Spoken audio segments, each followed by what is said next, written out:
Happy Thursday and welcome back to the You Good Podcast, the podcast where oversharing is encouraged and the thoughts get real. I am your host, C-Rod, joined as always by my co-host, Nick. This episode starts with a friendship that goes all the way back to first grade. Through distance, different lives, and a lot of growing up, it's one of those connections that didn't disappear when things got complicated. It got stronger. We're talking about embracing change, finding yourself through trial and error, and what it looks like to chase creative freedom, even when it means letting go of who people thought you were supposed to be. Welcome to episode 37, Choosing Fear Over Applause. Let's get into it.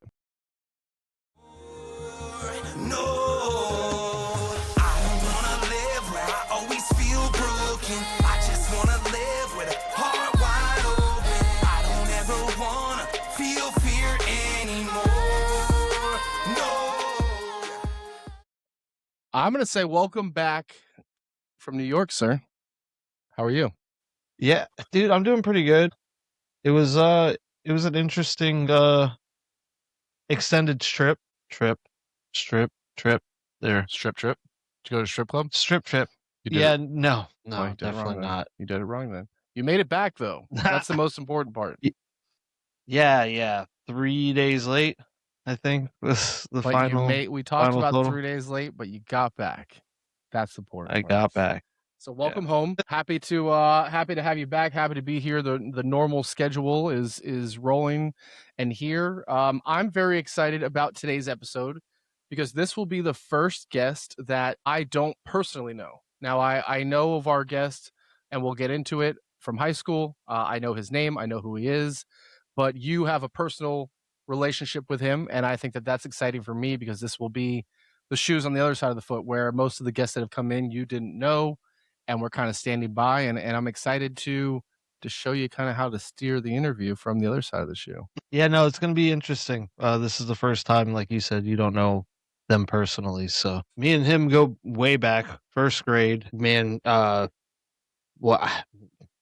don't know what more to say other than he's like one of my best friends on this planet, and I can't wait to get into his writing, his travels, his directing. It's going to be fun. One of my best friends, Danny Bellini.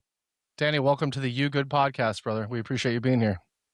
Hey, thank you very much. Appreciate you having me. This is great. Long time friend of Nick's. We're interested to have your perspective on that. We haven't really dove into Nick outside of him talking about himself. Oh, really? That's a completely different perspective then. Oh, I can't wait. Yeah, Nick and I, like you said, first grade. Yeah. And extracurricular activities as kids. Oh, yeah. And all the way through high school and not college, but college, you know. No. Yeah. College time. Yeah, and then I would come back today. home and all the way through till now. 20, almost 30-year friendship easily. Yeah, and I was one of the people you were visiting in New York last week. Yeah. Yes, absolutely. We hung out quite a few times. So you just saw him while you were up there? I did, yes. He prepped me. He told me exactly what to say. Hold on. Let me get my note guide. Is very smart. No, I thought it was a good last week. I thought was good to kind of lead into this week because of New York, and you guys were talking a lot about things that I feel often. I know you guys were mentioning like the seasonal depression is real. It's not something you'd get the same way in Florida because I'm from Florida, so I know the difference now. So it's definitely different. I know we'll get into kind of your New York-esque lifestyle now. If you want to share any thoughts on seasonal depression, how was your season this last month? How are you feeling now? It's interesting. I'll say it's easy to have something to blame when you're feeling down. It's easy to be like, oh, it's the winter. I'll get out of it. I'll get out of the funk. But then if you think about it, you're like, oh, it really is the winter. I'm seeing so much less sunlight. I'm not going outside nearly as much. So my wife and I would go on walks. That's the best thing about New York City is you can walk anywhere and get to anywhere in like 20, 30 minutes. And we weren't doing that because it was just so cold. And it really has like a minute effect on your mental health to not be able to just go for a walk. And that was something when I lived in Florida, I would go for a drive. I'd love to drive. And, Florida driving through the back 437 or now I'm forgetting all the 436. state roads. 436. 436. Yeah. 415. 415. Yeah, 415. Even 417 with the tolls. Who cares? I would get so much just like cathartic release just driving, singing, talking to myself. Now I talk to myself on the streets in New York, and it's a little different, but people don't really care that much, Are you the guy all the we've seen on crazies. Instagram just talking to himself, walking around? I surely used to be. When I first moved here, I was very attention seeking in my, like, I would jam out my headphones. I would talk to myself because I was like, I don't care. I don't care who's looking at me. And also, like, I'm lonely. Come talk to me. Be friends with me. Please talk to me. Now, not so much, But now I possibly could have headphones on. Who knows? There you go. Right. There you go. Yeah. Well, I appreciate you sharing that. And Danny, I don't know if you remember me, but what I love is that I remember you from high school because you were the class clown, I believe, of your class or whatever the superlative was. Mr. DHS. But I also remember you being in the talent show as a comedian. Right. Like my I think my only memory of you and of your name, because we were in different grades, was just you at a talent show being a comedian and absolutely hilarious. Come to find out, then you also went to UCF. Yeah. I went there right after graduation, and I don't know if you were there all 4 years, but I ended up staying in Orlando until 2012 before moving out to Tampa. So we have very similar, connections. We just never knew each other. Yeah, I don't know if we ever ran into each other in Orlando because, I was there the whole 4 years. And a couple of years after, I worked at the Houlihan's on University Boulevard. Oh. And the Applebee's. Okay. And then I lived in Avalon. No. Avalon Park? Avalon Park. I lived in Avalon Park. And I actually did a little background check. I think you were in Pegasus Landing. I was in Pegasus Landing. So was I. Yeah, I was in Pegasus Landing. So it's really funny. I think Nick probably visited us a couple times. Yeah, I mean, I definitely visited Danny. I don't think I don't think I visited C-Rod in college. I don't think so. I dove in headfirst into the whole fraternity thing, and I kind of not cut ties, but DHS was behind me for a little bit when I got to Orlando. I became a new person and kind of rebranded myself. That's cool. That's important. That was kind of what I did in New York. I definitely changed a little bit in New York, but in college, I mean, you say that's the stand-up. I peaked at that stand-up, bro. That was I tried stand-up in New York, and oh man, I bombed. It was so hard. It was because, like, in high school, all I had to do was make fun of the high school. It was so easy, right? And everybody was like, "Oh yeah, I know that joke, and I know the chicken basket." I made fun of the principal, and it was a hit. And then I get out, and I'm in New York City, and I'm doing open mic nights, and it is brutal, dude. Like, you sign up, and I think you put like a few bucks in, and they give you 3 minutes, and it's mostly other comics.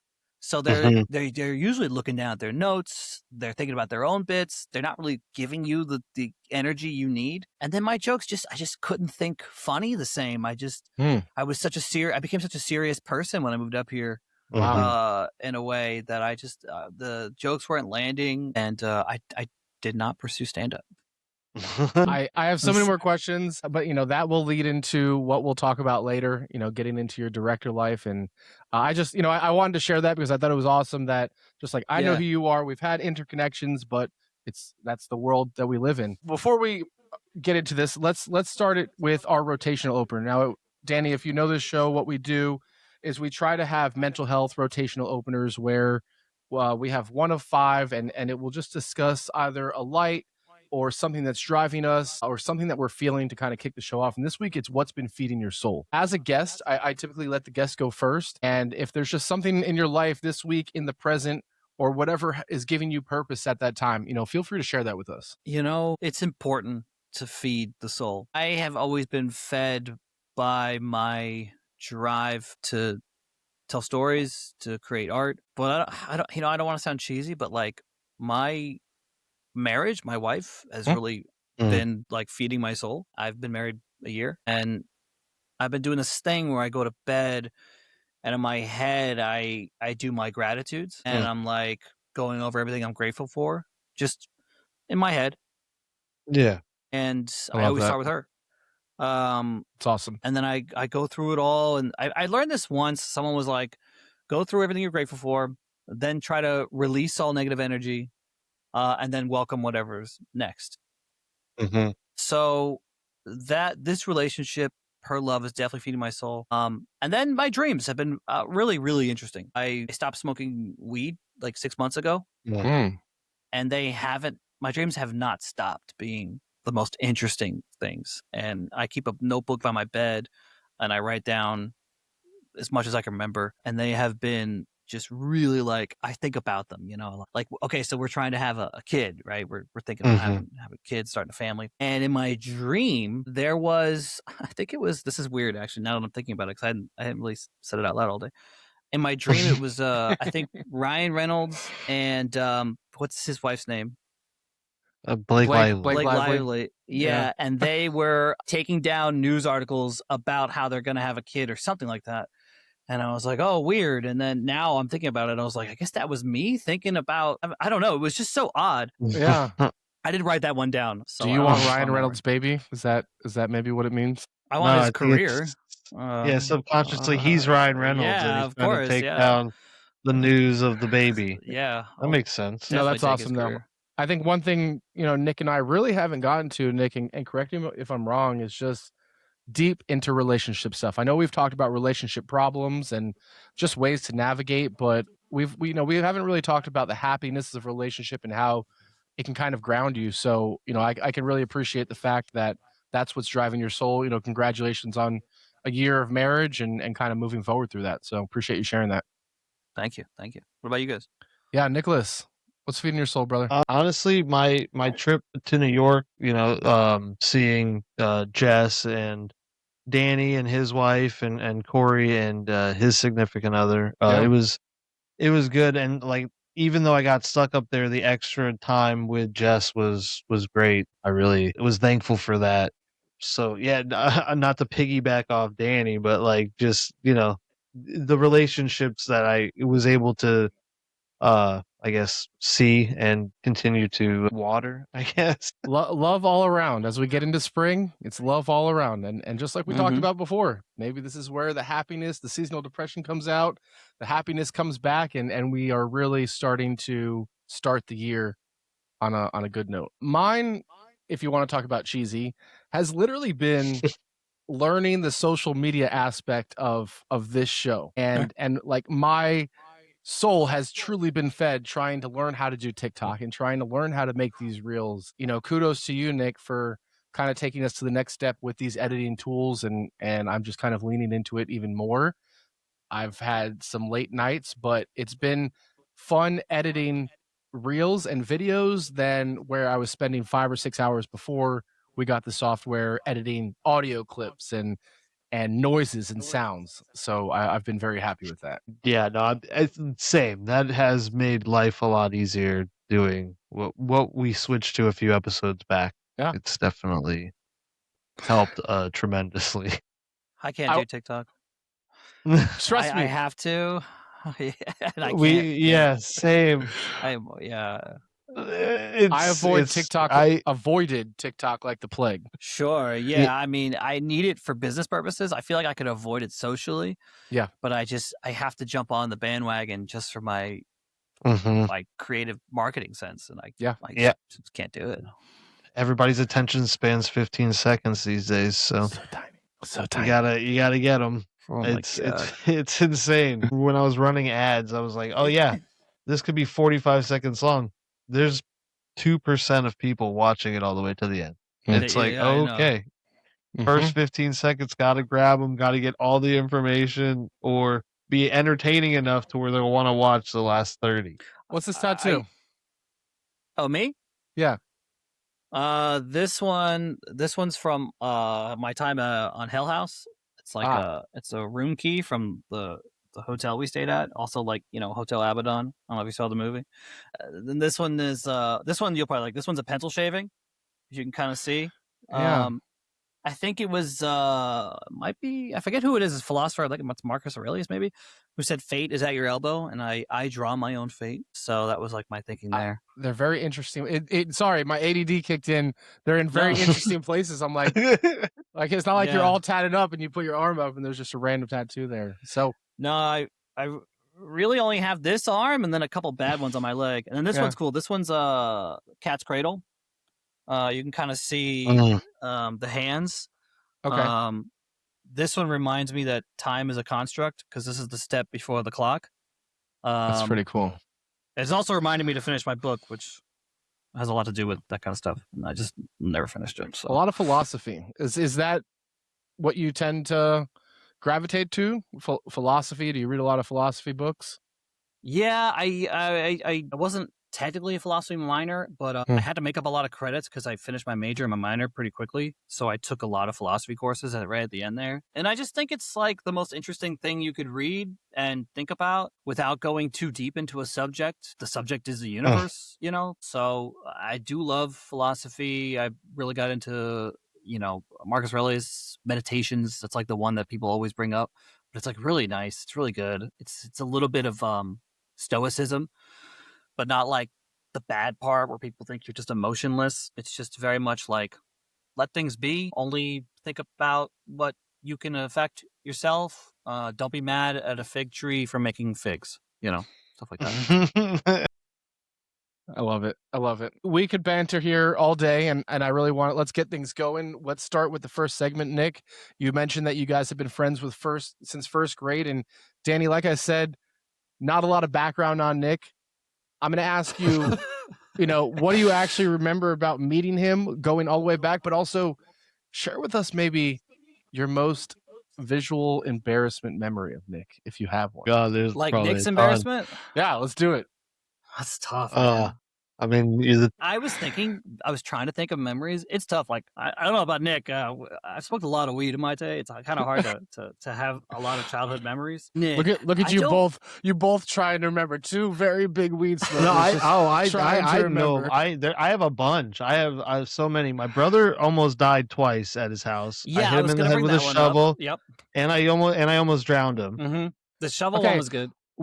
Shovel. We can't just skip over it, Nick. Let's talk. You want to talk about it? Well, I was like, I have a few. Like that's what I was saying. I'm like, let me intro the Nick in a way. So as a kid, you always have a few friends, right? And they all kind of represent a different kind of element of your life. And Nick was what my mom liked to call an outdoor kid. Nick liked to be in the woods. Nick liked to play sports. Nick liked to wrestle, and Nick always had bruises and cuts all over his legs. Like, he was a very active child. He'd be, I had a pool, so, his brothers would come over and we'd hang out in the pool, and then there'd always be like that Band-Aid floating around, and because it came off usually Nick's leg. We would get into some like stuff that was like ridiculous. Like, okay, so the time we almost killed his brother, what Nick did, we were digging a hole, I think with the purpose of burying something. We were burying toys or something. Like a time capsule. I couldn't remember. And it wasn't on purpose in a way, but Nick just kind of picked up and just went bing and just nicked his brother in the His temple. head was in the hole. Like, he was in the hole. I wasn't paying attention. I went to go get it and there you go. Point in right into the side of the head, like right into the temple, and then just blood, just nothing but blood. Yeah. And his poor mom, like every time my brother Eric would come over to their house, he would get injured. It was every time. But it wasn't even Danny that injured him. You injured him. No, it was me. Yeah. You did. Yeah. You can do that anywhere. Yeah. I didn't exactly. I had 1,000%. One sister. I didn't have brothers. So Nick had two brothers, and then my other friend Craig had a brother. And anytime they'd come over with the brothers, they would fight. And I would pretty much just be like watching, like, there they go. So there was That's that. About right. I remember we would play paintball a lot back when we just had like the pump one-shot paintball. Yeah. There's the obvious sleepover story. Yeah. When your sister tried to kill me. Yeah. Yeah. Yeah, my sister, a little psychotic. She... Is that who you made the movies about? Just one of the movies. Just one. So my sister, also a DHS alum, Grad. Yeah. 3 years older. Nick was staying over. She had a friend staying over. I think we were like 11, maybe. I don't know. Yeah. Something. Yeah. So she's 3 years older. We're staying in the living room, or the family room. We got the TV on. We're going to bed. I think we passed out. And Super Nintendo. Doing playing something. Yeah. Indoor. Indoor. Yeah. No outdoor. My sister, for whatever reason, she thinks it's funny to play a prank on us. And their prank was, let's throw the stuffings from a pillow or a stuffed animal all over them. And they were making backpacks out of stuffed animals. Okay. So they had all the stuffing. They cut them open and de-stuffed them and put zippers on them and made backpacks. Well, the stuffing had to go somewhere. And apparently they thought shoving it in our mouths while we slept was a good place for the stuff. Now, just my mouth. I thought you were privy to that too. I think they threw it on us, and it just was going in your mouth. Yeah, I woke up like just choking. Like couldn't breathe, like thought I was dying, and like it was insane. And completely ruined me for sleepovers for years. Yeah. Like completely. Like I would go over for a sleepover, and by midnight I'm calling my parents to come get me because like there's no going to sleep. We didn't know, like I as your friend didn't even realize that was the reason for years until most people didn't but it was so like traumatic. Yeah. Like it was bad. I know. I laugh, but it was traumatic. Very traumatic. Probably like 11 or 12. Okay. Like it was. My Maybe dad 10. was still alive. So like middle school. So it was before 12. Yeah. Wow. So yeah. Crazy. All right, that's a great story. There we go. That's a good story. Yeah, they gave me the nickname Legs because my legs were all tore up. I wasn't gonna bring that up, but yeah, it's fine. Nick has a nickname. It's okay. Yeah, Legs. Only with your family. Yeah. It's fine. His mom still calls me Nikki to this day. That's how she was introduced to me, and like he's like, I'm still Nick. Nikki. Can I start calling you Nikki? Yeah, I remember it's Nick. Everyone remembers when I was the time where I went from Nikki to Nick. It was so I had to be stern or it wasn't gonna stick. No, Barbara was never gonna accept that. What? So you guys have known each other for this, for as long as we've talked about. At what point do you guys remember? At what point it stopped becoming a school friendship and it became more than just associates at school? Yeah, 3rd grade. Because Why? I left. I went to a different school. I was just gonna say I don't even remember. Yeah, because you weren't even with me 4th or 5th. Yeah, I left in 3rd grade. They built Forest Lake, and I was zoned for that new school, so I had to go there. Forest Lake. I didn't go Where'd back you go to elementary school. Forest Lake Elementary. No, 1st and 2nd. Discovery. Discovery Elementary. Yeah. Also, I have this just hit me. I have a very early memory. Nick, did you lift up a girl's skirt in kindergarten? I think you did. I think I might have. Yeah, that's a very early memory for me too. Yeah. Okay. What? Not proud of that if I did. Mm-hmm. I remember being a kid and being like, Nick's crazy. Nick's crazy. Nick in first grade, Danny's like, I already know right from wrong. This is way wrong. I gotta befriend this guy. He's gonna take me places. This guy's gonna take me places. How about when we got older? When you went from middle school into high school. What kept you guys aligned? Yeah, high school is when we got back. Like I went to Deltona. Yeah, but middle school was like a dead zone. I mean, we still hung out though. Yeah, we hung out all the time because we lived so close to each other. Mm-hmm. Like we could ride our bikes to each other's house. When did you move into that house? Right now, that's even closer. Yeah, the one by 1181. High school. Yeah, that was high school.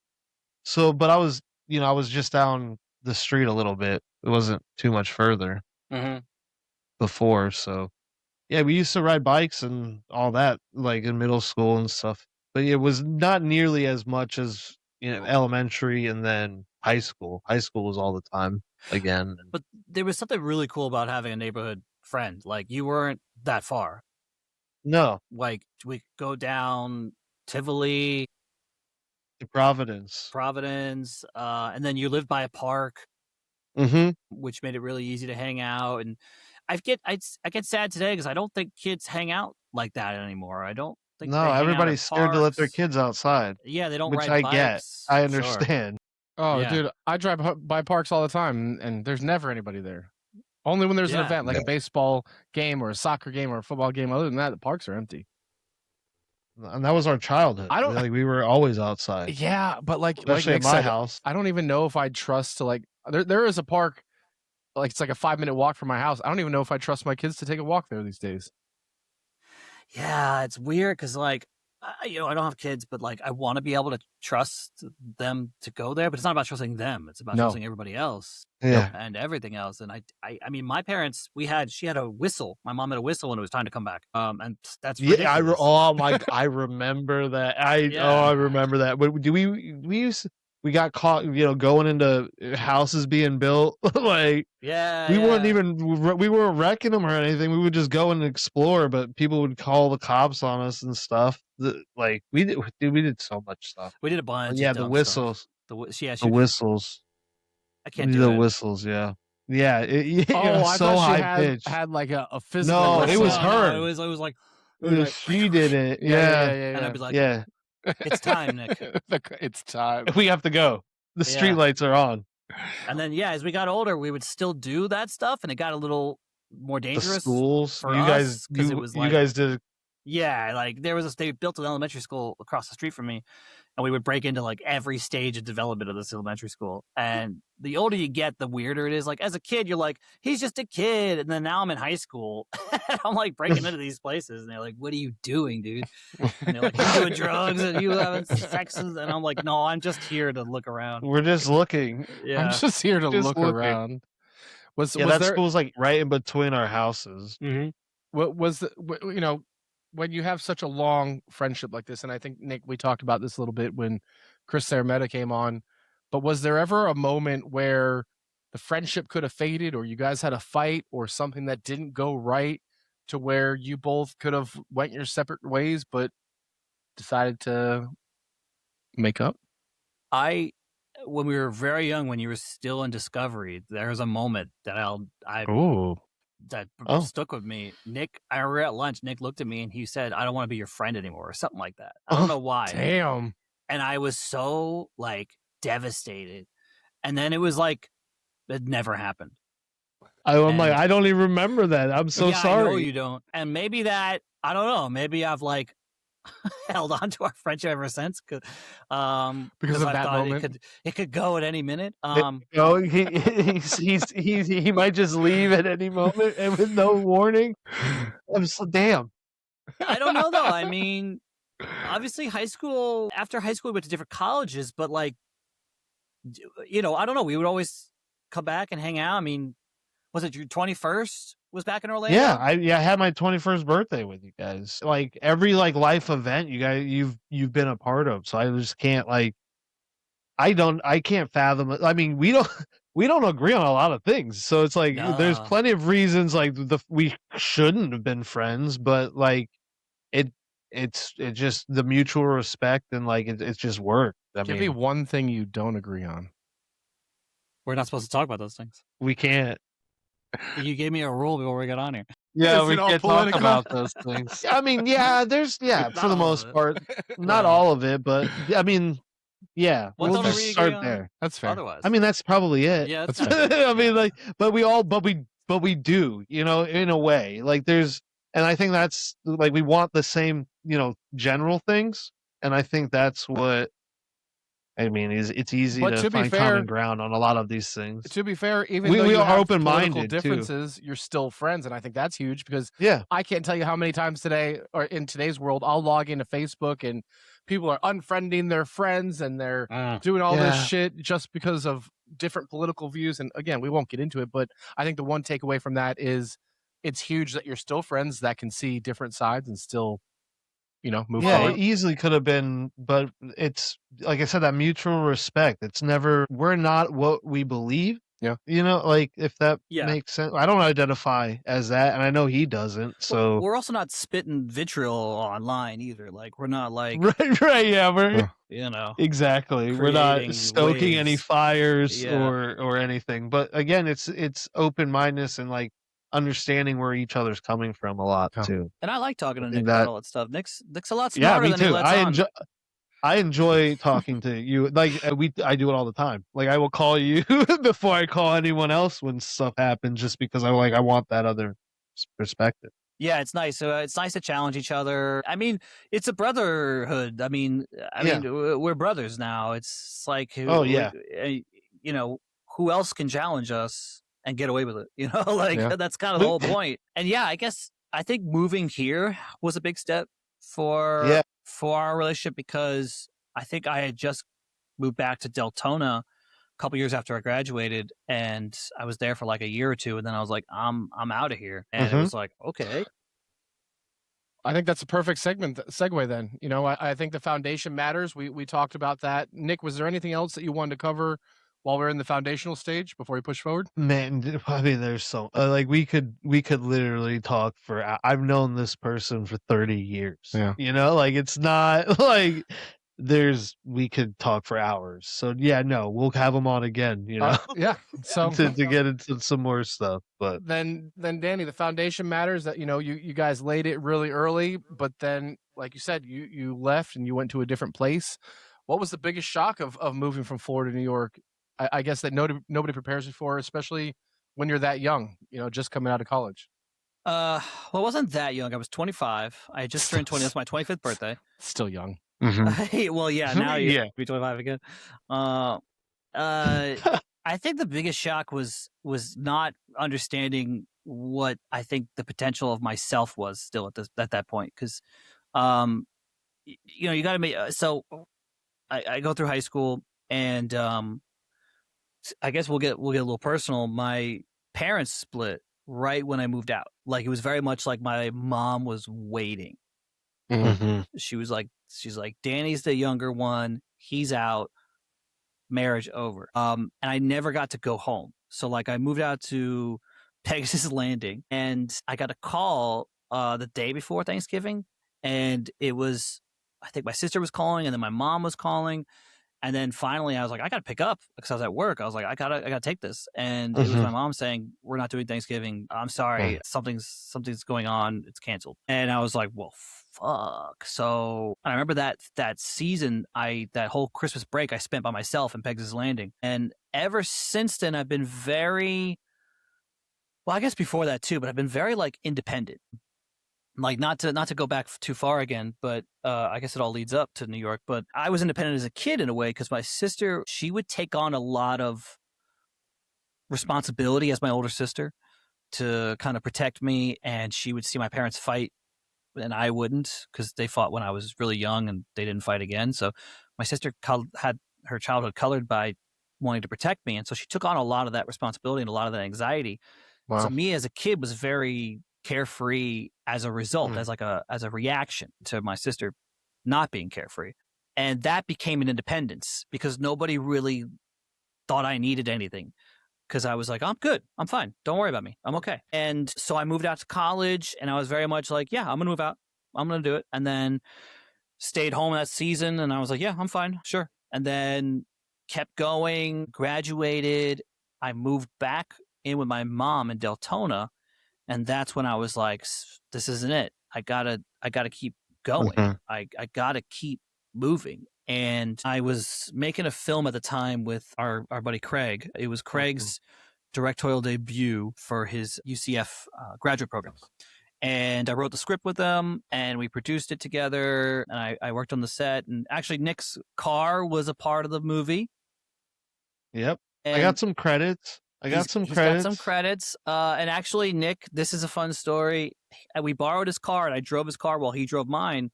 And his car was such a piece of shit. Like, I was in a Florida rainstorm, and his windshield wipers didn't work. So when the movie was over, I was telling myself, I was like, okay, when this movie's over, I'm moving to New York. I had that set. I was like, I'm just going to go. I'm like, this is the last thing I'm doing in Florida, and I'm moving to New York. And the movie wrapped, and I had my car and I was like, Nick, do you want my car? Like, I'm moving. I don't need it. And he was like, yeah. And I was like, I'll sell it to you for the same price that I got it from my grandfather, which is $1. And Nick was like, fuck yeah. So Nick bought my car for $1. And I did. I was thinking about, your daughter. I was like, he can't be driving this piece of shit car with no windshield wipers. I was like, so take the car.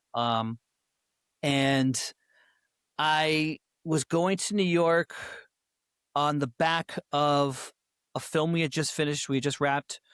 And also I was auditioning for the show. I was almost cast in a Disney show. Technically I was cast, but they told me I didn't have it. So once I got the news, they're like, you don't have the role. I was like, okay, I'm buying my ticket. Bought my ticket, quit my job. Then I got a call from my agent and they were like, you have the role. And I was like, well, you're too late. And I was like, I don't want to do it. Because it was a Disney Channel show. Do you remember the name? No, it only premiered in Germany. It was called Game On or something like that, or Level Up. And it was about a video game company. And my character was basically a millennial stuck in the past. And I didn't want to do that. And my audition was a Austin Powers impersonation, an Ace Ventura impersonation, which I had done. I had those mastered. Can you do that right now? No, I don't want to do that. Oh, probably not. I was like, he probably hasn't done them in so long. I don't want to do that. Yeah, I'd have to do the whole walk and everything for Ace. Yeah. I just watched Ace Ventura. So cringy. Yeah, it doesn't age well necessarily, but it's still funny. It's still funny, but not there's a lot of things that don't age well. So going to New York was very much like, there's more to me that I have yet to prove. And when I got here, the biggest surprise was the freedom I felt. I mean, I had already moved out of my home. I had already lived by myself in college, but I had always lived with friends who knew me. And I got to New York and, not to hide it, I stayed with my uncle for a couple months before I moved out on my own. He was in Long Island. But once I got my own place in Brooklyn, it was just very much like I'm an adult living, doing whatever I want. And New York is the best place for that discovery to be like, in 5 minutes, I can be in a completely different environment. I can walk down the street and be in a bar with 30 people I've never met and I won't see again. 5 minutes, I can walk into a yoga studio to take up a practice. 5 minutes, I can walk into an art gallery. I can walk into a music shop, a venue. I can see a show, a concert. And every single day, every evening, I was doing that. And life never felt more unpredictable, more magical, more just full of potential. And I was just soaking it up. I mean, I've always considered myself, a writer, a creative, an observer. So I was just living and taking it all in. And every day I was making new friends. All the jobs I got were from people I met in bars. And it was just one random gig after another. I didn't know where my rent was coming from. I came up here with $5K, and rent was, at that point, $800 a month, which is ridiculous. But it's also, Nick, did you see that apartment, the 6th floor walk up? I don't think I ever saw that one. No. Okay, so I lived in a 6th floor walk up in a tiny spot in Brooklyn without an AC unit, and I had this beautiful fire escape that I would sit out and watch people on. I would do little social experiments. And like what? I glued change to the sidewalk and I watched people all night try to pick it up. And social experiment. Dude. These girls one night they were walking by and they started picking it up, and one of them goes, "Wait, stop. It's a social experiment." And they were like, "What?" And they started looking around, but nobody looks up. It's the weirdest thing. It's New York City and no one ever looks up. And I was like frozen on the fire escape and they never looked at me. So I was like, all right, cool. But I would see like the best stuff. There was this corner that I had a view of, and I saw basically the same breakup 3 times. Different people, same argument. It was the oddest thing. It was the same. It was very much like, just get away from me. Just get away from me. Stop. Just leave me alone. 3 different times, 3 different couples. Something about that energy. And it was one coincidence after another. I mean, I got the place because I took a job. I worked the U.S. Open, which is the tennis championship in Queens. And I got that job by chance because I think my aunt told me about it. So I went in and I applied, and they were like, all right, well, you could be a food runner. And I was like, no, I'm applying to be a server. And they're like, well, we don't really take anybody without New York City experience, which is, if you're going to serve in New York City, it's so annoying. They want New York City serving experience. And it's like, it doesn't matter, bro. So I told him, I was like, I don't want to be a food runner. No, thank you. And then I was leaving, and I don't know what happened, but they called me up and they're like, okay, we need you. And I was like, sick, dude. So I served my first serving job at the U.S. Open, and people wait. People do this every year. They'll first serving job? No, in New York. Oh, okay, that's right. Because you said you served at UCF. Oh yeah, I've served like my whole life. I love serving tables. I like bartending. So I worked this job, and immediately I start playing the game, and I'm like, hey, I need an apartment. Who does anybody have an apartment? Does anybody have space? And this guy, Bobby Washington, really nice guy. He's like, yeah, I got a place. And I was like, okay, can I check it out? And he's like, yeah, okay. I go to visit him. He lives in, I'll stall it a little bit. He lives in Brooklyn. And I'm like, okay, I don't know anything. So I'm like, okay, I check out the place. And I'm like, it's not bad. What's the rate? 800. I'm like, okay, I could do that. Sure.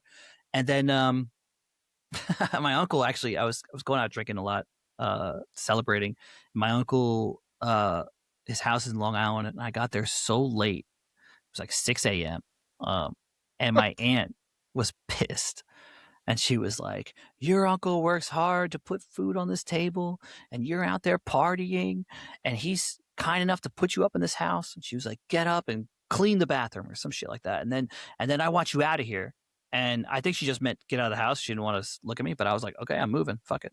So I called up Bobby, and I was like, can I have the apartment today? And he was like, I guess. Packed up my stuff, took a cab, went to Brooklyn, moved all my stuff up a whole flight, 6 flights of stairs by myself. And I didn't realize, but that was Williamsburg, Brooklyn. Oh, shit. That was the place to be. And I was at the precipice of the most gentrification that New York has ever seen. And friends of mine from college were 2 blocks back. I was 160 South First, and they were 163 South Third. Literally 3 of my friends lived in an apartment 2 blocks back. And so from then on, it was coincidence after coincidence, just lining up for me. I mean, it was like manifestation, kind of like, if you're on that path and you believe in yourself, the universe will provide. And the universe provided for like 3-4 years straight of just good luck. That's and it's amazing. sad because, like, obviously, like, I'm happily married and everything, but I'm like, those are the best years of my life. Like, I was like, I could do anything, and I did, and my family got really worried about me because they thought I was like a drug addict. Because I don't know. I mean, of course, I was doing more drugs than ever before, but like, I'm a responsible guy. So I don't know. I know you asked that question a while ago, and I went on a big tangent, but you're fine. It's think all part of the story. Yeah. I highly recommend everybody leave their comfort zone. Yeah. At a pivotal moment in your life, and just go test yourself against the weight of the world, and you will come out stronger, better, happier. And then you'll find some other issues later down the road. Yeah. It's not going to solve everything, but I do think it's important for everyone to do that. And I did it, and I'm still doing it, and I probably a little beaten down at this point. But the city's beating you down. It's interesting to me that you turned down a job in Disney to leave Florida to go to New York, but obviously before you left for New York, you were already switched that into film. So at the beginning of the episode, you mentioned going to New York, still doing stand-up comedy while having gigs. But when did that transition kind of happen from comedian, to producer, writer, director, actor? That's a question of what was making me money. So I come up here with the dream. I had these headshots, and I was like, I'm going to be an actor. And I start doing stand-up, and I'm like, I'm not funny. And then I start trying auditions, and I was like, I'm not getting any auditions. So I stuck with the actor route for a while my passion was still in writing. So I was writing the whole time. I always carry a notebook. I'm always taking notes. I'm always writing, but I stuck with acting, and I did the whole thing. I joined an acting troupe. We did sketch comedy. I did monologues. We would do a show where you invite agents to come, and you're like, please represent me. Look at how talented I am. And when I joined, in my head, I was like, this isn't worth it unless I'm the star. And so I made sure that I was the host, because there were 2 hosts. So I was one of the 2 hosts, and I was in the sketch comedy group, and I did a monologue, and I did all of it. And I got 2 agents out of it, and they started sending me on auditions, but it was all commercial work, which is fine, but I wasn't in an age range. I kept getting the response that I wasn't old enough or young enough. They wanted dads, or they wanted kids, or just younger people. And the thing about auditions too is now I'm sure it's a lot different because everybody's sending in self-tapes, but there's still that same, energy where they want you to be funny. They want you to improve their work, and it sucks. The pressure is on. And I would do that. I would show up and I would make people laugh, and I was like, I got it. They were cracking up, but it doesn't matter, because if you don't fit for commercials, if you don't fit what they're looking for, you're not going to get it. And I couldn't get any real auditions. And the only real audition I got was for Hell House, which now looking back, it's like the most successful thing I'm a part of. But I finished Hell House, and I was like, I can't keep doing this. I need to make money.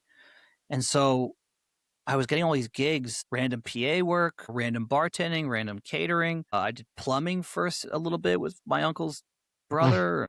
I was like, I have to teach myself something more. So I taught myself how to edit, and I started doing editing work for my actor friends, which was like just editing their actor reels. And then I took on more editing jobs, and that led to a job at an ad agency where I was literally faking it. And I started producing because I was faking it so well. And then I was producing commercial budgets that were like $300K. And that was great. That was so much fun. I mean, I was working with some friends. I would get to hire my friends, and we would put on these commercials, and we made some great stuff, and the clients loved us. And any commercials that are like out there on TV that are known? No, I mean, too low budget. They're local Philly work. Yeah, we did commercials for Residents called Presidential City. It's like famous among us. We always bring it up. We created this character who was George Washington, and my buddy wrote it, and he's very crass. Nick, you know Valori. Yeah. Oh, yeah. Okay. Yeah. So he wrote these ridiculous scenes and this ridiculous dialogue, but it was I mean, what a learning curve. We got to set and realized that something wasn't working, and we changed, we pivoted, and we started writing new segments, and we just started shooting whatever Chris was writing. And we made some of the funniest commercials I think we've ever seen. They're still on YouTube. They're ridiculous. One of the lines was like, somehow this sells apartments. And then one of them was like, hold on. Being president isn't easy. I just passed a bill that wasn't exactly eco-friendly.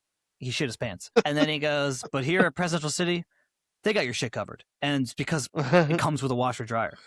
Oh my God. That was and so our clients fucking loved it. And that's when I was like, okay, I could do this. I could do producing. It wasn't so much a talent as much as it was a skill.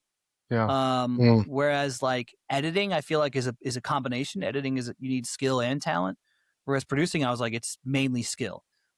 So I was like, okay, I can do this, and then mix in a little of my talent, and then that died. we all quit in unison, which was an awesome moment. Did something happen that you quit in unison? Yeah, my boss was my boss was crazy, dude. My boss was a psycho. And just a moron. And he'll never see it. He will never but see like it.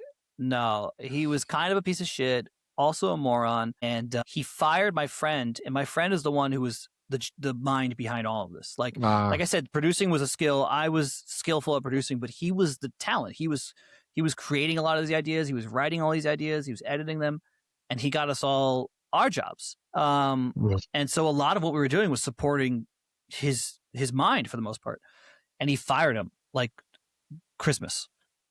Wow. And for not a good reason.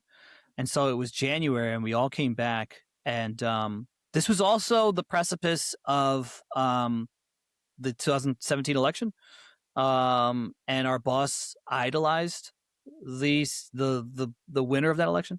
So like we were all very much like, like, do we want to work with this guy anymore? Like he fired Chris, and like he sucks, and like he has no vision for a future for this company, and so we all quit. It was funny, like, what's her name? Oh damn, I can't Standing remember her together. name, but yeah, they were like, we're quitting, we're doing it today, Yeah. and I was like, give me 40 minutes to download everything on my drives, and 40 minutes and then we quit. Yeah. So they walked in there.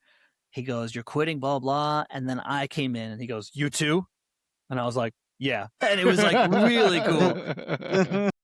And then I didn't have a job for years. And I started going to get other producing jobs. And I realized this was the issue with skills versus talent. There's a lot of skillful people out there. So like producing is flooded with people that can do the job. And so I would go after these jobs, and they're like, okay, you only have a few years experience doing this. We're not going to hire you. And I was like, fuck. And, that was tough. And I guess, there's also philosophical reasons why I left acting too. The happier and the more I kind of knew myself, the less I wanted to play other people, I guess. So I just didn't find the same joy in it. So I have to cut you off right there to say something very interesting. Yeah. And we had a guest, Melis, I think it was episode 34. So we had a guest 2 or 3 episodes ago who she is also an actor. And she said the complete opposite, which is very funny because she is currently having some mental health issues. She has BPD, and her escape from BPD and some of the things she deals with was being an actor and not being able to have to be herself and carry all of that weight and that responsibility. I was actually editing the reel to drop right before this episode. And for you to say that is the complete opposite is just very intriguing and interesting to me, to where you have found yourself, you know who you are, and you want to get away from that, the fake aspect of playing something else. I find that very interesting. Yeah, that's great. I love that. Well, because I've acted the whole time I was a kid. I was very much, a class clown, theater, films, movies. But I always saw it as a little bit of shield where I wasn't letting myself really be vulnerable. And so my acting wasn't getting to the core of who I was, which may have been why I didn't go any further, because, there is a truth in true performances, and I was just surface level performing. And then, once I got up here and I started to really just find like a true confidence and a true realization of who I was, it didn't seem as interesting for me to play other people anymore. And I had been away from it for so long, and I had also realized the truth.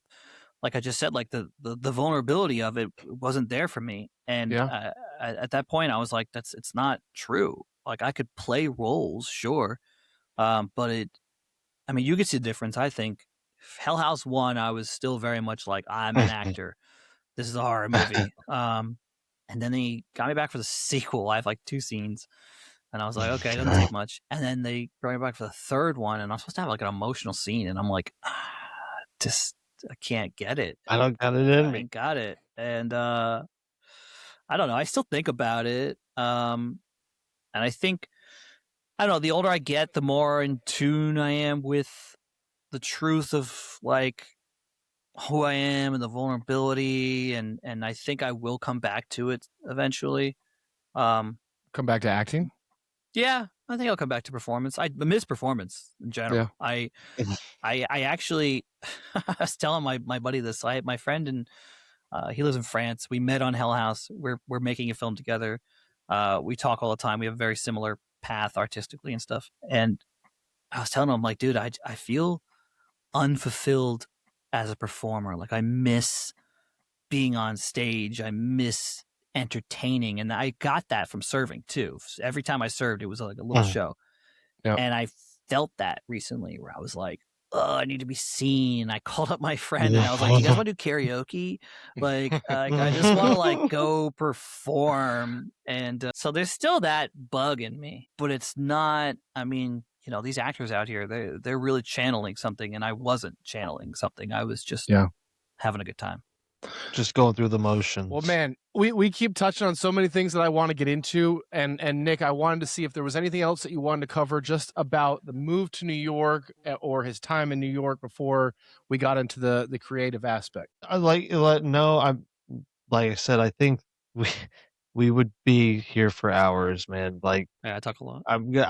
Yeah, no, not just that, like, not just that, but like, no, like, you've already touched pretty much on like when you left, how you left, and why you left. It was, I was on the phone, I was on the phone with you, like when you're going through all that, or when you were living your best life up there, and all that. I just I wasn't able to visit until a little bit later because it was Sam and stuff. But again, you anytime you were down in Florida, you made it a point to come see us and For sure. stuff. And that's Yeah, important. gotta I touch know the it's roots. important to Nick. Nick has mentioned that before, just having friends and being able to come into the same space and reconnect like nothing's ever changed is very important to him. Oh yeah, it's important to me too, for sure. I mean, I don't know. You're such a big part of my life, dude. Like, to not call you when I go to Florida would be crazy. Even if somehow we can't meet up, I'm still calling you and I'm telling you, I'm like, hey, I'm here. One of the first times I went to visit was to visit you on your birthday, and you were flying down here, and it was a surprise. And I'm like, never well, surprised. that sucks. No, and I think I ended up getting stuck up there, and I ended up getting to see you anyway because your flight was early or whatever, and it ended up working out where we saw each other. But yeah, no, dude, you're one of my brothers. It's never gonna change. Beautiful. Never. Beautiful. So you guys can kiss and make up and give hugs, but What? let's Make up. let's shift to what I'm most excited about. And here's what I want to do, Danny. I want to talk a little bit about The Drifter, right? Your first film. I want to talk about Hell House, your breakthrough. I want to talk about locations, right? What you're doing now. So you keep saying these things, and I'm like, he's gonna. I have these questions. But for me, we've talked about your background of comedy, and you have kind of mentioned how now you are in horror, right? A lot of what you do is horror, not horror. And horror. I like the horror word. I want to talk about that identity switch and that identity shift where you said it before, class clowning and comedy can be armor, right? It can be a defense system, a deflection system, a social survival system where in horror you're controlling the chaos, right? You're exploring morality. I think that there's a lot of sentiment between comedy and horror with their roots and like audience manipulation. Talk to me from your end where that identity shift came from. What do you miss about comedy? What do you like more about horror? Where does your brain live in that space? Well, I've always been into horror as a kid. Yeah, it never was not. It was never a big shift as far as like now I'm into it. Like my mom read Stephen King, so there's always Stephen King everywhere, and so I watched all these horror movies as a kid. And she asked me a question similar once because there was a little span of time where I was playing with Ouija boards and I was getting all kinds of crazy things happening to me. And my mom was like concerned, and she was like, "Why are you doing this?" Because I was like really like scared, and I was like, I think it's just it feels like something's bigger than me, and that excites me, and also makes me feel a little better about my own life. And I think there's kind of that with horror, whereas comedy feels pretty grounded. I do think a lot of comedy comes from human error. I think most comedy plots are just people lying to each other, which I think is redundant and not creative, but it just happens all the time. Whereas horror is you're facing a little bit of God in a way, a little bit of the extra, and you're also, you're put in a position in a fight or flight in horror, and that's really like that's guttural. That's something that's where you get vulnerable. That's where and that was the thing too with moving to New York is very much. I mean, there's so much stimulus every day, everywhere, and like when I go to Florida, I get bored like right away, like immediately. I don't go home often because I also get like every time I'm in Deltona, I'm like, all right, now what? Now what? Yeah. And it's weird because time will pass slowly. Yeah. And I feel so disconnected from people. But in New York, it's like there's just something all the time happening all the time. Horror kind of has that. Horror is like you're challenging your characters in a way that's more interesting to me. But I don't think I've left comedy. I mean, a lot of my horror is comedic. A lot of the horror I write has comedy in it. I think it's hand in hand. I mean, you see it. It's a big phenomenon now. So many comedians turning to horror. Jordan Peele, Bill Hader is now going to be doing. Even his show was dipping into horror, but now he's making a horror film. Weapons, the guy from The Whitest Kids You Know, Bring Her Back and Talk to Me. Those guys are comedic YouTubers, and I think it. I mean, if you consider my position, like what I was saying about my acting and how it being a little bit of a shield and a mask, horror is about the unknown. Horror is about facing what scares you and what's scarier than something you don't know, what's scarier than the unknown. And I think as a comedian or with comedy, you're kind of always pushing that off. And you're like, I'm not scared. It's funny to me. And when it stops being funny, it starts being scary. And I think that's what that middle ground is.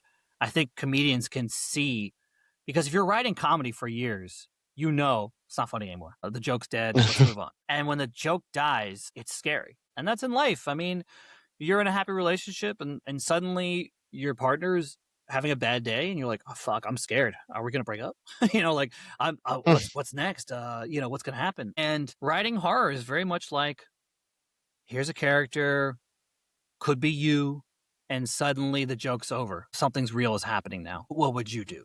Here's what this guy's going to do. And lately I've been writing characters that are untrustworthy and making morally questionable decisions, because I think it kind of makes it a little more interesting. I think more people are having trouble making good decisions nowadays. I think the morality of life is a little grayer than it ever used to be.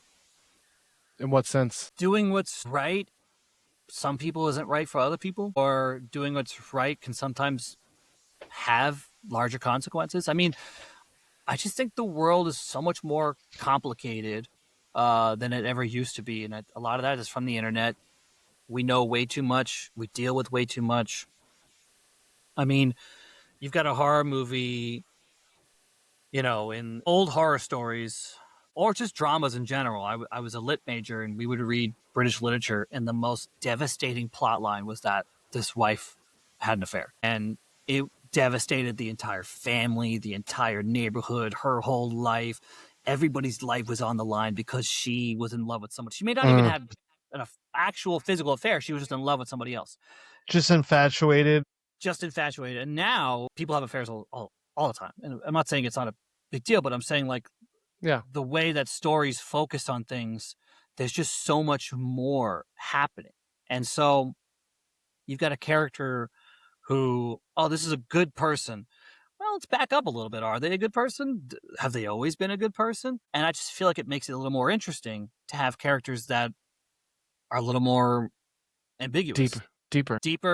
It makes their decisions matter a little bit more. There's that show, you see Afterlife with Ricky Gervais?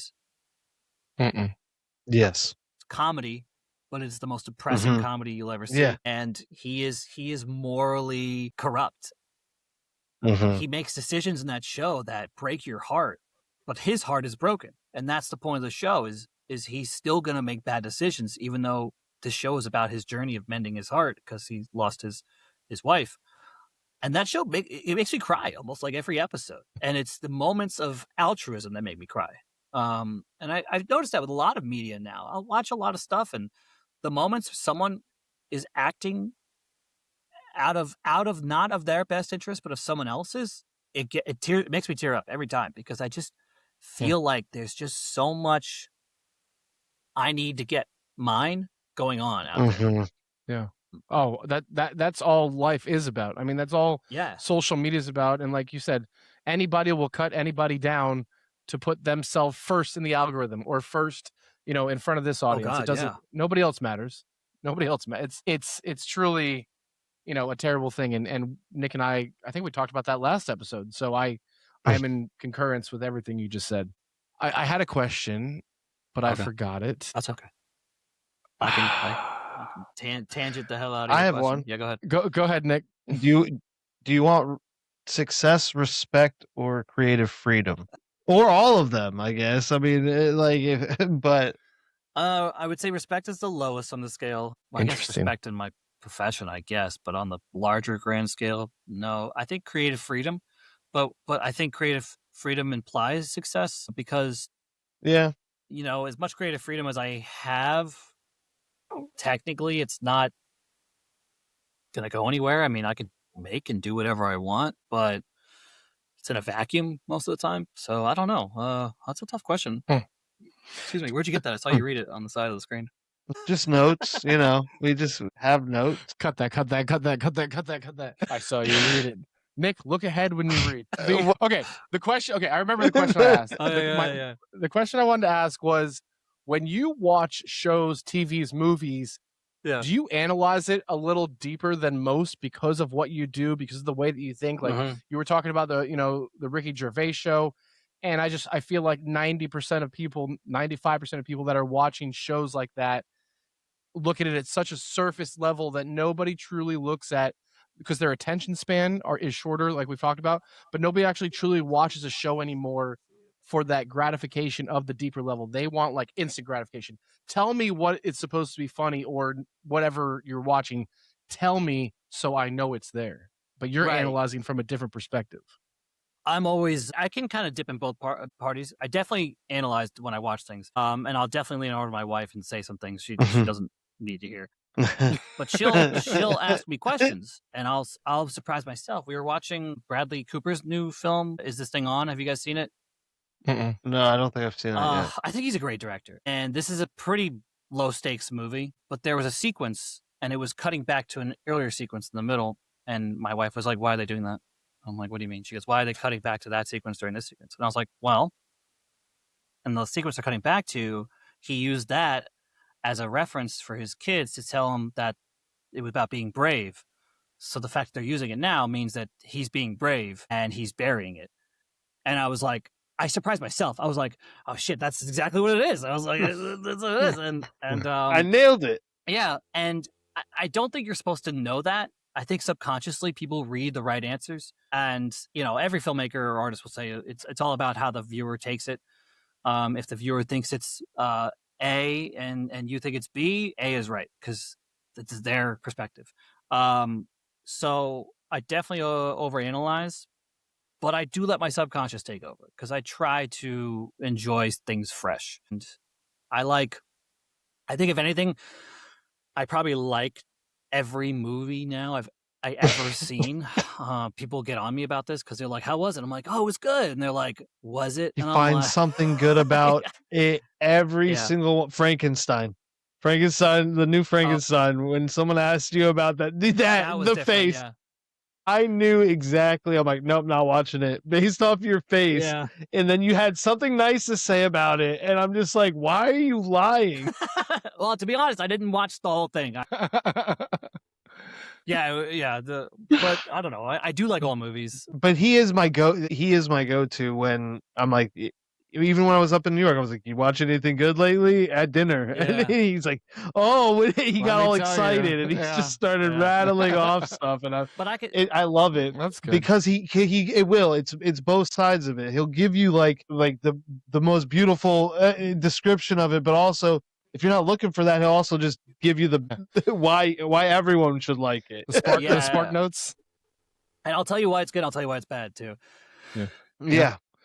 He does do that. All right. Well, tell me what's good and what's bad about your first feature film. I want to talk about The Drifter. I want to preface all of this by saying I had every intention of watching everything that you had done before you came on. But when I started to pull everything up, I said to myself, I want to watch this after I meet him, after we talk about it, because I'd rather talk about it, understand from your perspective, so I can go back and watch it maybe a little bit deeper than just like, I don't know this guy. I'm about to talk to him. Let me watch his work. So Okay. I have not seen anything you've done. I apologize. I am going to, though. Wow, dude. Wow. But Okay. I want to start at your first film. I read that it was the first film that you got distribution, right? That's obviously a big part about who you are. Hey, I made this thing, but now the psychological milestone is now people are going to see this thing. Yeah. Let's start there. You know, what made you believe that you could do this thing, create this film, get it distributed? What is that Well, like? let's give credit where it's due. This Yeah. is Craig's directorial film. Oh, so this is what you talked about with Nick's car? Is that all of this? Yep. Okay. Yeah. He helped you wrote it, right? Yeah. So Craig and I, as friends, have been making movies since we were kids, and we get into college, and he goes into the film program, and at that point, I already knew, and I want to write, and I want to act, and I was like, I'm going to go into a writing career. I'm going to go into English. I'm going to study literature. So he's like, okay. So I get in, he gets in, and his film career starts taking off, and he's like, let's make some movies. I want to make this and this and this. And so we continued to make things together. We made 3 short films together, and he was always directing. I was always writing alongside of him, acting in them, doing a lot of production design, casting with him, and then I was acting in other movies. So gets to the point where we graduate, he goes into the graduate program, and he's like, okay, I'm going to make a feature now. I was like, cool. What are you going to do? And he's like, oh, no idea. And I was like, okay, well, what about this or that? And he's like, I think I want to make The Drifter. And what's funny is The Drifter was already 2 short films. It was a short film that I had written with a different friend out of high school. And the 3 of us filmed it, real bare bones. We made like a 12-minute short. We got into a lot of festivals. It was really well liked. Everybody really liked it. That's awesome. And it was horror, and it had like a little jump scare. Spoiler alert, my character dies, my aunt cried. And why am I going to watch it now? No, I don't know if you can find that one. That one, I don't think you can find that one. We should put it on. That one's called Passing Through. And then college comes around, and I think it's Craig's second or third film, and he's like, is this Craig Calamus that we're talking about? Yeah, it's Craig Calamus. Okay. I know the name. I just, I don't know him personally. Well, he's up here in New York with me. He's in Queens. He's got a wife and a kid, and we're still doing the same thing. We're still in the business of video producing and editing and filming. So he's doing one of his short films, and he's like, I want to do Passing Through, the short film. I was like, oh, okay, you want to do the same way? He's like, no, I kind of want to just make it just about the Drifter and like a horror slasher. And I'm like, okay, cool, let's do it. So I help him write that. Again, I do some production design, all that. And we make this really cool short film. And then it's time to make the feature. And he's like, I want to do the feature based on that because it was such a cool experience. We had, stunt driving team and all this cool stuff. So I was like, cool, let's do it. And drama between Craig and I, we started clashing. Creative differences, credit. And I won't get into any of that because we're past it. But that kind of was part of me being like, when this is done, I'm going to New York. So we go into this movie and we start writing, and we have this giant script. And I'm very much like, I'm a great co-writer. It's Craig's film. And I'm like, what do you want to do? And he's like, I want to do this. I'm like, let's write this. And we're just going and going and going. And we're coming up against these walls because he keeps wanting to do things that I was like, to me, it doesn't make sense to do these things. So he was like, back up. I'm going to do it. And I'm like, okay. And we basically just end up writing Passing Through, the short film 2 films ago, into a feature. So I was like, okay, cool. So we're doing this. Fine, sure. And it was a big learning curve because Craig and I, we campaigned. We raised money at horror festivals. We already had a short film, like a proof of concept, which is really good to go off of. We raised money. We were able to make this film for like $20K, which is nothing. And it's because Craig was still in the graduate program. So we had students working for nothing, $0. So we pulled every resource we could. We used Nick's car. We found a hotel in Orange City that was run by one old lady, and she let us have the run of the place. And Orange Tree Inn. the Orange Tree Inn, and it was really just so much fun. Just coming up with shit as we go, really learning a lot and getting into understanding of who we are as filmmakers, how we can do this, do that. I still have my reservations about how the film turned out in certain ways, but I'm also very proud of it because Yeah. it's good. It's a little slow, but I left before editing because Craig and I had so many differences. Oh wow. That I was like, I don't want to sit here and just be working on your film for the whole summer. I don't want to do that. Like, Yeah.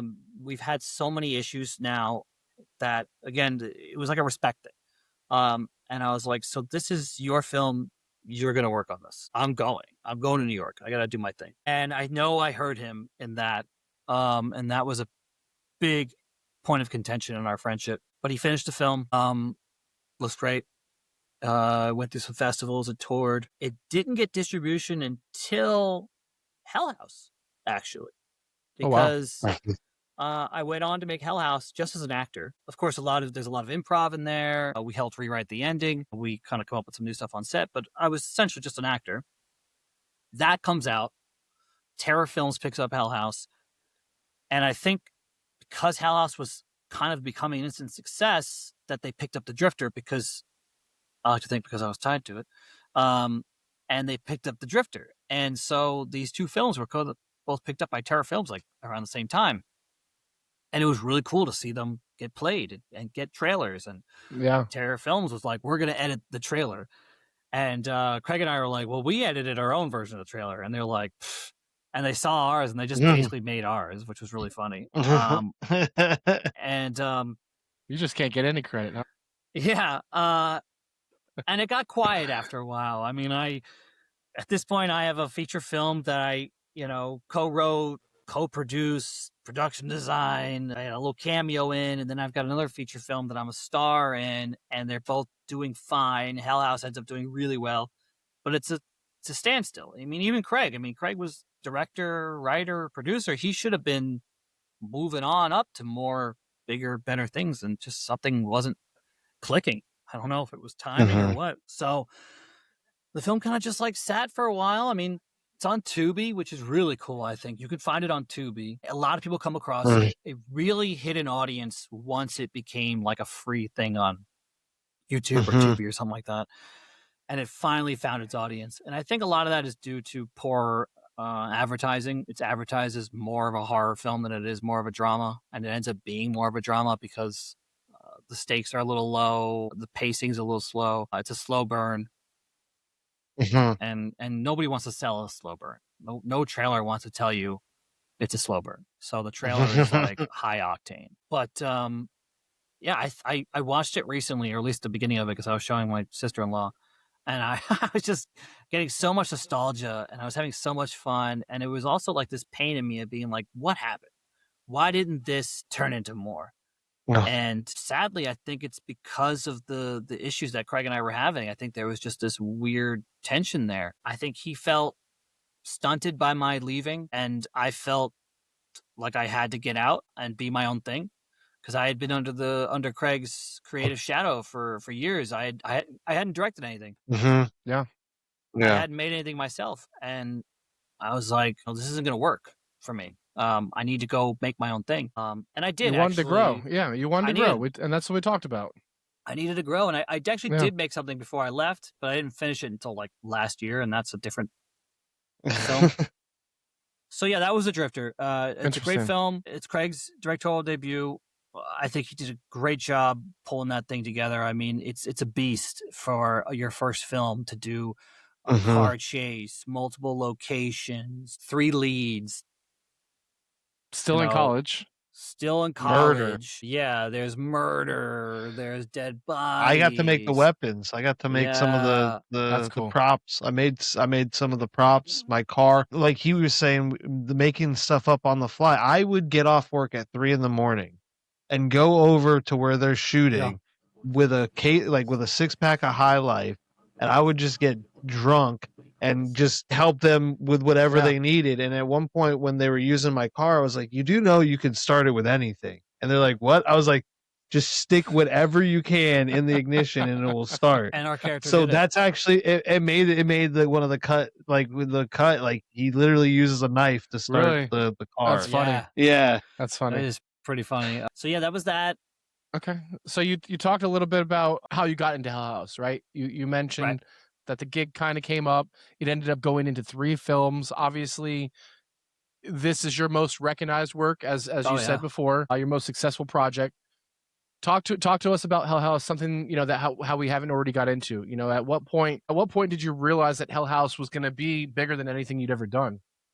Oh, that was slow realization. Hell House was funny because we were all so young and green, and I had really given myself to these filmmakers. And I've said this before, and you hear these stories of people getting seriously injured on set, people dying on set, and you don't realize people, they don't know what the fuck they're doing. Unless it's like a Warner Bros.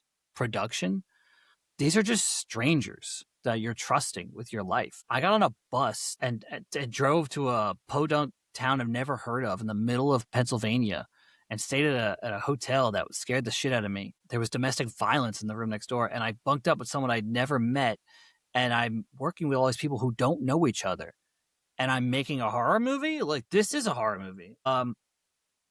Give me a camera.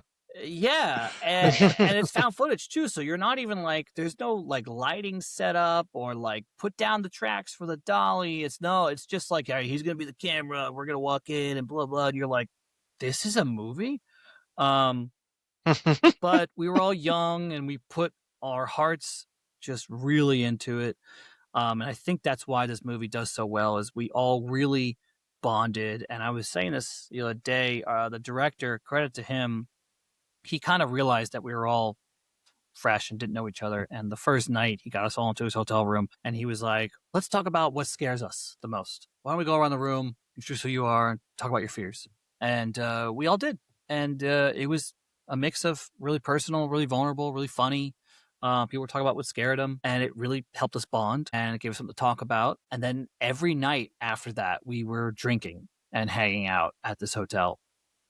And it shows that we immediately became friends, all of us. And now Gore, who I'm making this new film with, we bunked up together. And I didn't know who the hell this guy was. And he was doing such weird shit. And I remember immediately thinking, I'm like, this guy's an artist. I'm like, this guy knows what he's a true actor. And it was really interesting to kind of give myself to this idea that this could be a real movie. And even when it finished, Steve invited us to premiere. We watch it. We're all like, all right. Like, we No watch it. We're fulfillment? like, no. We watch it. We're like, sure. And then he invites us to a private screening of a second cut. And at this point, he's done sound design and he's done music. And we watch it and we're like, everything's different. We're like, this is a movie. We're like, this makes sense now. Now I get it. Now you've polished it. And I'm like, okay, cool. What's going to happen? He's like, I don't know. I think I'm going to put it out. I don't even remember, because they don't tell you. They don't update you every time. So, like, I don't know when it actually sold, when it actually was playing first. But suddenly Reddit was buzzing about this movie. And what was that like for you? It was weird. I mean, people were messaging. We were messaging each other and be like, have you seen this? Like, people are liking the movie. And I was like, oh, cool. Okay. I mean, I guess. And it just, every time we kept getting these new links from people and people messaging me and being like, dude, I saw you in this movie, or dude, top 10 scariest movies, you're on this. And it just became a phenomenon in the idea that they've made 4 sequels now. There's 5 of these movies. I'm in 3 of them, and it's unbelievable. I mean, sure, I'm still making movies and still trying to build my career, but if my career ended with me being a part of this horror film franchise, that's satisfying. I mean, that's big. I got recognized at the airport. If my wife wasn't with me, she would not have believed me. Wow. The guy was like, are you... So this was recently? Yeah, it was like wow. At LaGuardia. He's like, "Are you Alex Taylor from Hell House?" I was like, "Yeah." And he goes, "I knew it. I knew it. I was staring at you." And my wife was like, and I was like, I can just see it her happens. face I right know. now. So, it took a long time for that to actually kick in, though, because I made the movie and forgot about it. I mean, they paid me nothing, but they gave me a point, though. And that was something I was like, a point of what? Which is a back end point. And I was What like, does that yeah, mean? sure. That means I get a share of the profits. Oh, okay. But when they gave it to me, I was like, I don't fucking, what profits are you guys going to have? Well, yeah, it's gonna Uh, make nothing. Awesome, yeah. sweet. But it started making profits, and I still get like a few $100 every quarter from this movie. I mean, it helps that I'm in 2 more of them, but if you think about it, I'm getting 1% of profits, and I'm Huh. still getting a few $100 every quarter. So the profits have got to be a lot. So you would think that would have propelled me into more work, but by the time it got famous, I had already kind of not given up acting, but moved on in a way, and so I couldn't really pivot. And then my friend Gore, he would constantly like hit me up, and we go out and we drink, and he would talk about making stuff together. And he was that one friend that was constantly pushing me, and I'm usually pushing other people. And he's like, "Come on, we got to make something. We got to make something." And I'm like, well, "What do you want to make?" He goes, "We'll make the prequel to Hell House." And he's like, "We'll do this, we'll do that." And he almost got me on board doing a traveling show about bullying to different high schools. And there was just something so pure about his artistry. I mean, he's the kind of actor that brings the vulnerability to his performances. And I was always so inspired by him, but we just never clicked. And then it was the pandemic. I had left a long relationship.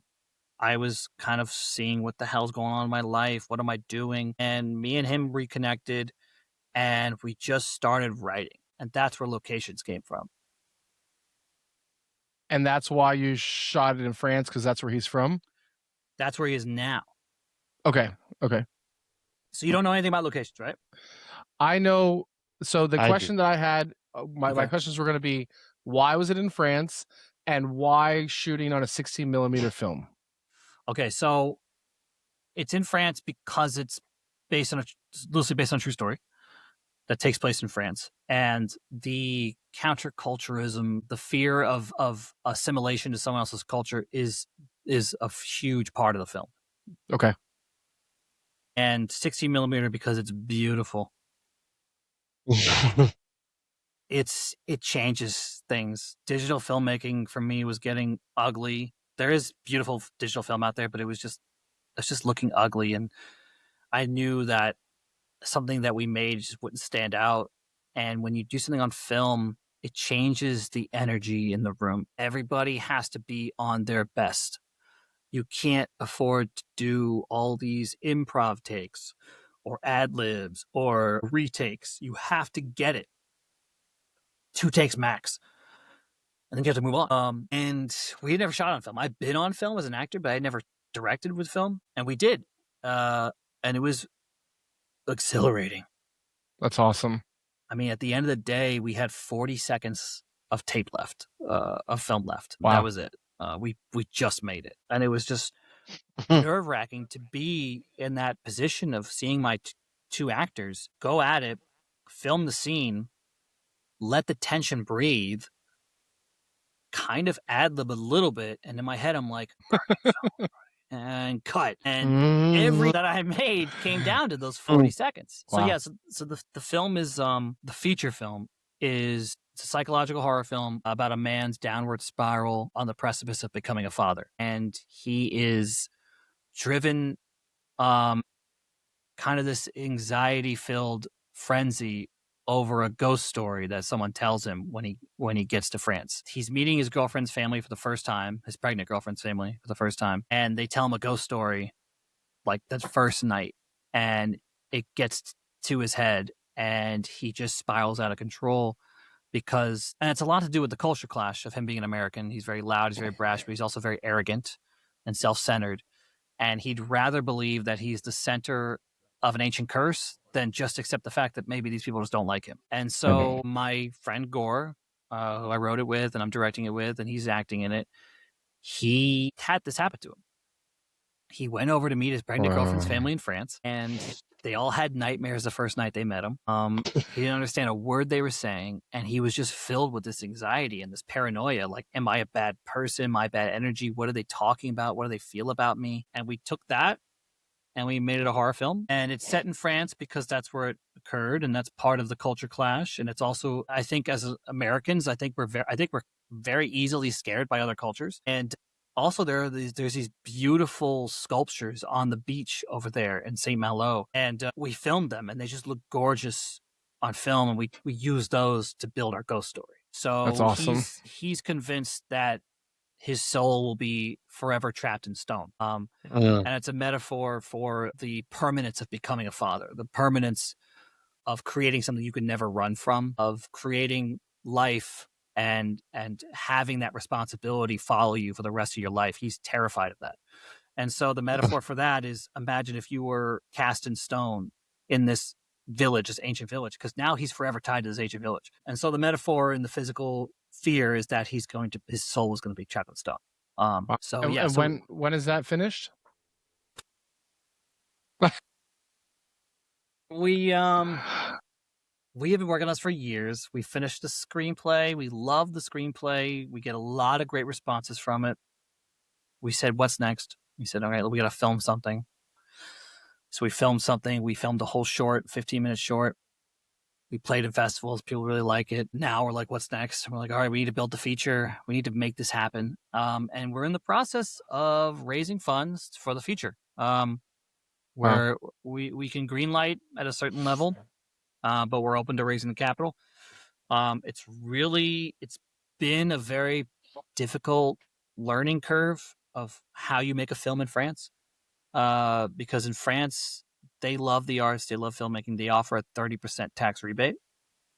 So it's really nice for investors to say that you've got 30% of your investment is protected, and that's what they call soft money. But people are afraid of foreign films, and this is 80 to 90% English language, so it's not going to be, it's not going to be scaring away American viewers. But it is in France, and there's only 3 roles that aren't French. There's an American and an Englishman.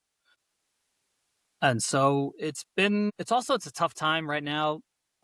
Everybody's wallets are tight right now. Nobody knows what's going on with the economy or even Hollywood. So really, we are just working as hard as we can to get our film out there, to get people interested, to demand the feature. And I've got 2 shorts I'm doing this right now. I've got another short that's a found footage short. It's probably a lot easier to make and a lot more, attractive to an investor, because I can make that for like $100K. Even Nick's going to invest in that one. Yeah, that one definitely is piqued my interest for sure. Yeah, That's pretty cool. I mean, not that Locations hasn't, but Locations just need such more of a budget. Well, it's a real film. We want to go back to the roots, and also film too. There's the dawn of AI and digital filmmaking. People are missing tactile film. They're missing performances.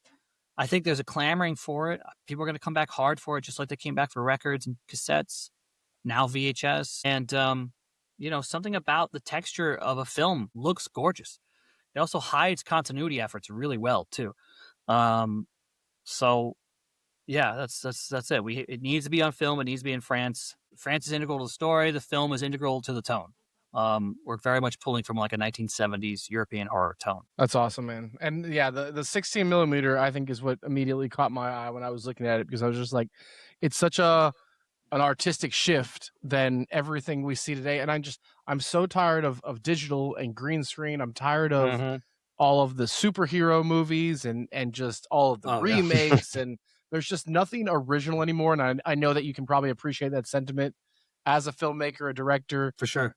Everything just feels the same. You can't even Scream 6 or 7 or Scary Movie 6 or 7 is coming out, and they're like, we're gonna change, we're gonna reset the landscape because we're not afraid of being canceled, because we're gonna make comedy that can't be canceled in 2026. And I feel like we need that. We need to get back to, I don't know, for me, I don't know what your view on this, but for me, like early 2000s, 2010s movies, they were great. Early, late 90s, early 2000s, when people weren't so soft. They were, comedy movies were great back then. They could actually say the jokes that they intended without hurting anybody's feelings. And most of what we saw was original, and that's gone. That's gone. Yeah, I think the 90s was the peak of cinema. I think 2000s was like it had like a nice shockwave of the best, because in the 90s people were throwing money at movies, and you still had every single practical effect and just enough CGI that you could make Jurassic Park. And then the 2000s, I think the 2000s you could just see people having fun at that point. I mean, we got some classic 2000 movies that then looked dumb. Now people are like, holy shit, how'd they make Doom with The Rock? Like these dumbass movies that when they came out, they were like, really? And now they look like masterpieces. Yeah. So yeah, the film is important. I've loved everything about this conversation, Danny. I can't wait to go back and, watch your art, just kind of see you in film. Obviously, I wish you the best with these other films that you're looking to get up and running. Locations is going to be awesome. I can't wait to see it. It really that. is. The short's beautiful. It really is. I'll send you. I'm not afraid to self-promote. I'll send you everything. I'll send you locationsmovie.com, but I'll send you, it's a 15-minute proof of concept. So basically, the whole point is to get an idea of the tone and the characters. 15 minutes. Then I'll send you a found footage horror comedy that is the complete opposite of the genre, and you're going to be like, "This guy's weird." That's the one. That's the one Nick wants to invest in, and you'll recognize Deltona. And then is that what will scare me the most? Probably, yes. Oh, maybe, you'll see a Kmart and you'll be like, "Oh God." Publix? Was it a Publix? No, it's Target and a Kmart. God. And those are two movies that I'm like, give me the money. Let's make a feature out of these. And then The Drifter you can find on Tubi. And then Hell House, bro. You gotta see Hell House. Hell House, you can see that on Amazon Prime, Apple, Shudder, Tubi. And since we're promoting everything, where can people find you? Where can people find your work? I'm online. I'm on Instagram. Hypo50 is my screen name. Just a word I've made up in high school was my AOL screen name. But DannyBellini.com, YouTube, Instagram. I try to write blogs to keep up. I don't know who's reading them, but I write them for SEO, I guess. So mostly Instagram. I'm trying to build up my Instagram presence so I can, I don't know. You would think I'd have more followers because Hell House is so big. Follow me online, and I'm actually gonna be doing a Hell House event in May. That's fun. We're gonna go back. We're gonna go back to the original shooting location. Me and like 4 other cast members and the director and the producer, and it's like a whole weekend of fun.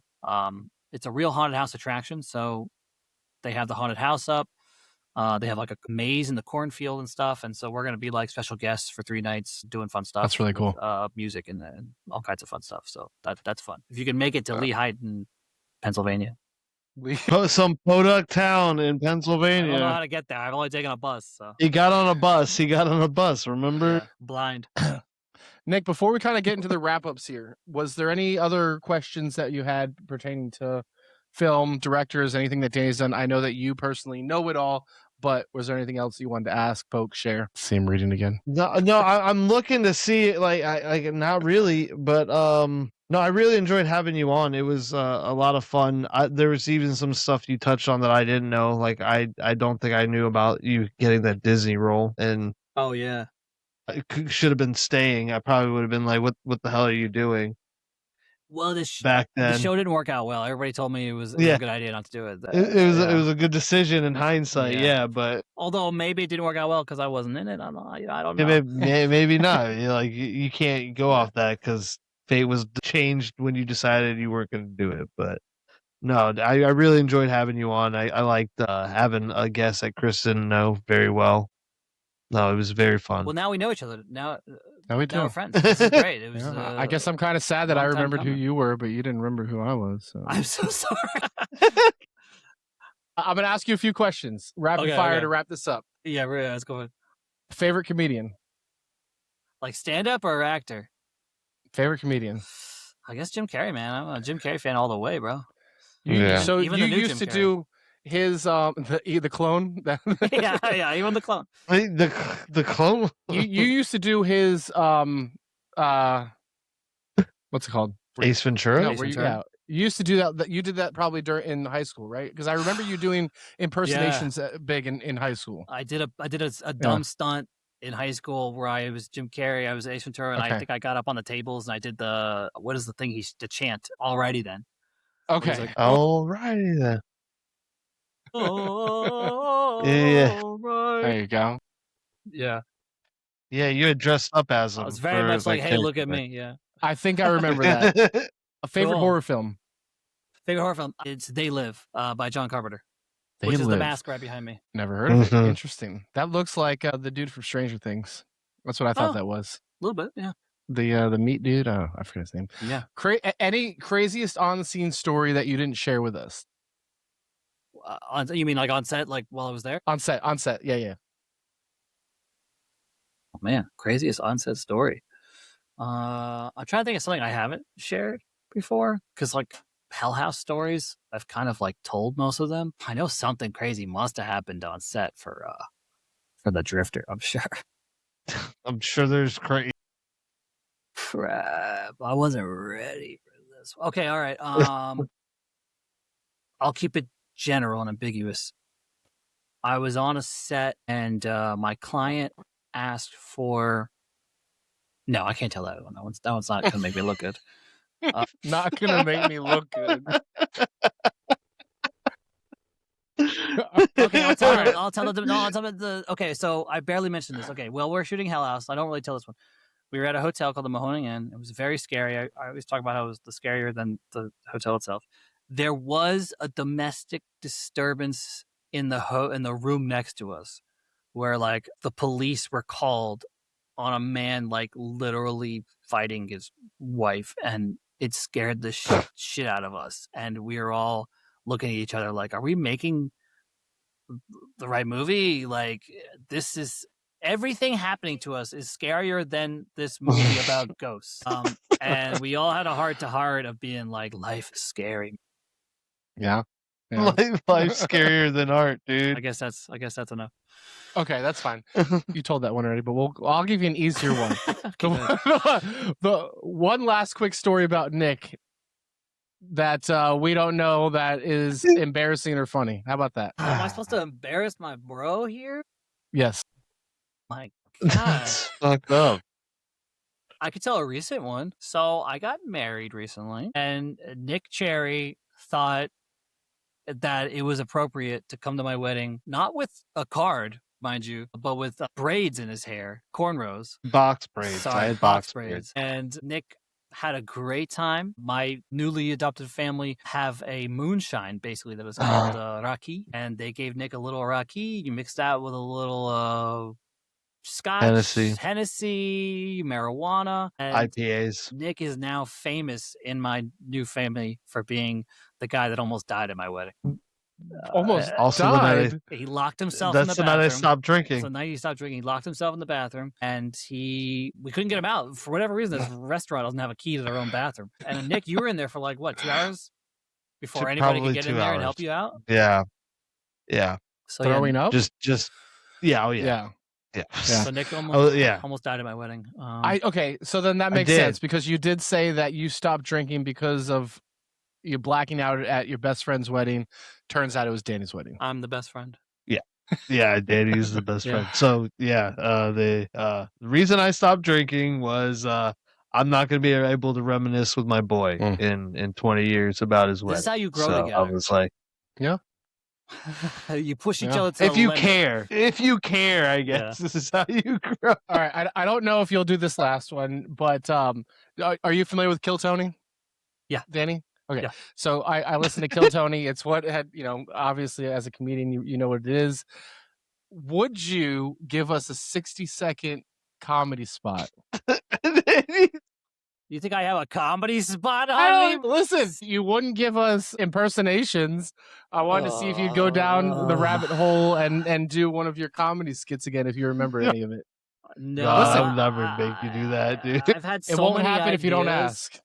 over the time, and anytime I say them out loud, they don't become funny at all. Oh my god.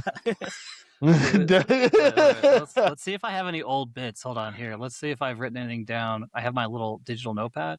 If something comes up, I'll try it. Let's see. Stand-up jokes. Here we go. Yeah. Oh boy. Oh, this is so bad. Oh my god. This whole interview was great, and then Content, it's baby. like, You're oh, gonna here, ruin me. this doesn't make me look good at all. Okay, I started to come up with this bit about it's not even funny. I tried to come up with a bit about how when you're married, you guys start to fight over the dumbest things, and you start to kind of like almost like covet and want to possess things. And for my wife and I, it's sleep. And like, if she's able to fall asleep before me, I get like jealous and annoyed, and I'm like, the fuck?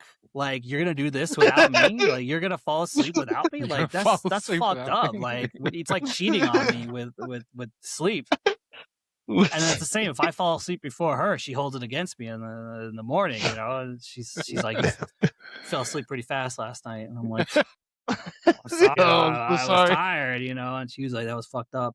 Like, I closed my eyes. Yeah. And I was trying to like develop a whole bit about that, and that's really as far as I got. But There you go. you guys laughed a little That's bit. it. I know. This is I laughed at No, it was. I liked it. No, it's again. I like the way you think, dude. I always thought your comedic mind was great, but once you went horror, it's like, okay, I get it. Yeah. It makes it sound so Yeah. sad when you went horror. It's not sad, but no, but you know what I Yeah, I mean. get it, Like it all makes sense. I think it was super sad. I think, It's super sad. at the end of the day, you go from comedy to horror, and you move from performing joy to exploring fear, and it's just all out the window. Well, it's all about search for vulnerability, and that's where I felt most vulnerable, and that's really the most important thing in life is to share when you're vulnerable, how you're vulnerable, and in the hopes that when someone else feels that type of vulnerability, they can relate to it and they can find comfort in how you were able to communicate it. Well, hell, I was going to say we usually close out by giving us one last thing for the audience, but I think that was perfect. Dust that dirt off. Yeah, that's it. And embrace change. That's it. Embrace change. It's the one constant in life that you can rely on is change. Mhm. And everything's always going to change. So embrace it when it comes. I love it. I love it. Danny, I can't thank you enough. We appreciate your time. We appreciate you being here. Nick, thank you for having a great guest on. This episode went from childhood friendships to adult responsibility. We talked about comfort. We talked about chasing dreams, building a life to hold them. If any part of today's episode hit home, please share it with a friend. Tag us at CrodSpod on Instagram. Follow us on TikTok at CrodSpod and help us keep these conversations going. DannyBellini.com. Danny on Instagram at, what was the made-up word again? Hypo-biffy. Hypo-biffy. We drop new episodes every Thursday morning at 8 a.m. We are live on YouTube, Spotify, Apple Podcasts, Amazon Music, and iHeartRadio. If you have a story, a topic, or you just need to vent, please email us at crodspod@gmail.com. We want to hear from you. We are here to talk to or talk for you. Our safe space is your outlet. And until next time, live fast, eat ass, or just embrace change.